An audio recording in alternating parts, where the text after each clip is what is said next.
ശബരിമല സന്നിധാനത്തെ ഉത്സവ സായാഹ്നങ്ങളിൽ ശ്രേഷ്ഠമായ പടിപൂജ ദർശിച്ച് നിർവൃതി തേടുകയാണ് ഭക്തർ. ഉത്സവനാളുകളിൽ എല്ലാ ദിവസവും ദീപാരാധനയ്ക്ക് ശേഷമാണ് പടിപൂജ. തന്ത്രി കണ്ഠരര് ബ്രഹ്മദത്തൻ്റെ മുഖ്യ കാർമ്മികത്വത്തിലാണ് ശബരിമലയിൽ ഏറ്റവും ശ്രേഷ്ഠവും പ്രധാനവുമായ പടിപൂജ വഴിപാട് ഉത്സവനാളുകളിൽ നടക്കുന്നത്.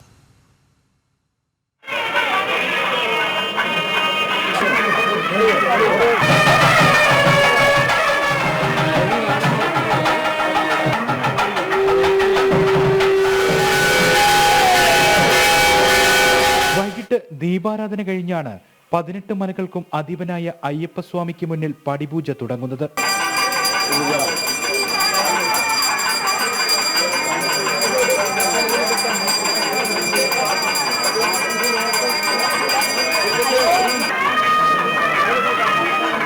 ശബരിമലയിലെ ഏറ്റവും ശ്രേഷ്ഠമായ ചടങ്ങിന് സാക്ഷിയായി ഭക്തസഹസ്രങ്ങൾ. വാദ്യമേളങ്ങളുടെ അകമ്പടിയോടെ ശരണം വിളികളാൽ മുഖരിതമായ സന്നിധാനത്തെ ഭക്തിയുടെ പാരമ്യത്തിലേക്ക് എത്തിച്ചാണ് പടിപൂജ നടക്കുന്നത്.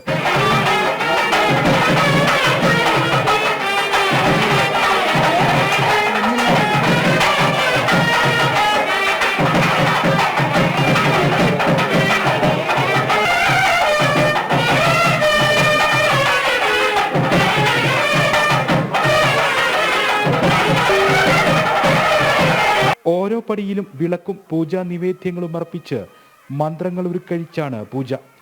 ഓരോ പടിയും പൂജിച്ച് അഭിഷേകം നടത്തും.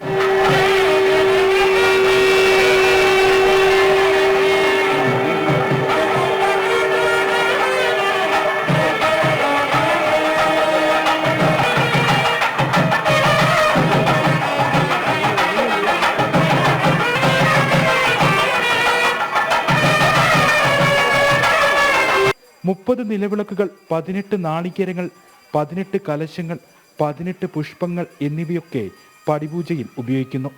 നിലവിളക്ക്, പുഷ്പങ്ങൾ, കർപ്പൂരദീപം, സുഗന്ധധൂപങ്ങൾ, പൂമാലകൾ, കലശം, പട്ട് മുതലായവ 18 പടികളിലും സമർപ്പിച്ചാണ് പൂജ.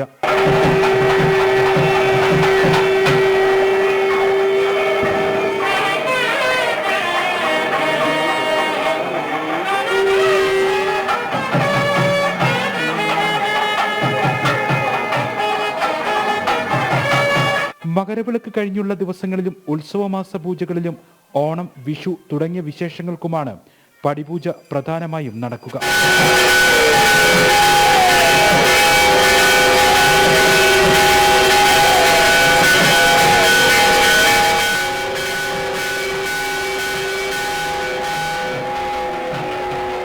ജനം സന്നിധാനം.